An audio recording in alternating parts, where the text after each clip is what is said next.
अखंड सेवा ही बरोबर आहे, की त्याच्या अपोझिट जे कर्मकांड गोष्टी आपण करतो, ते बरोबर आहे? अखंड सेवा माझ्या दृष्टीने सेवा जी असते त्याला रूल नाही आहेत. कर्मकांड करता त्याला रूल आहेत. म्हणजे आता सेवा, समजा मी एक सेवा अशी धरली, की मी रोज स्वामींचा मठ आहे माझ्या शेजारी, तर मी तिथे फुलं नेऊन देईन ही सेवा आहे. मग ती कुठली फुलं नेऊन द्या, काय द्या, हे आपल्यावर असतं. तर ही सेवा आहे.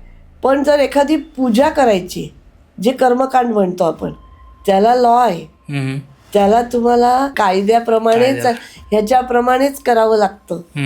की सत्यनारायणाची पूजा आहे, सत्यनारायणाची पूजा तुम्हाला त्या त्या पद्धतीनेच करायची आहे. हो, सोपंच पण झालं. त्याच्यावर जी फुलं वाहतात त्याला पद्धत नाहीये. ती तुम्ही तुमच्या मनाने वाहू शकता, त्याला डेकोरेट करू शकता. बरोबर. तर सेवेला रूल नाहीये, कर्मकांडाला रूल आहे. रूल आहे. आणि कर्मकांड ही ठराविक. आतापर्यंत जर तुम्ही हा व्हिडिओ बघितला असेल तर खाली सबस्क्राईबचं बटन दिसत असेल तर सबस्क्राईब करा. जर तुम्ही इंस्टाग्रामवर बघता तर फॉलो करा आणि पूर्ण पॉडकास्ट बघायचा असेल तर आमचा कॉस्मोस्टार मीडिया यूट्यूब चॅनलवर नक्की बघा.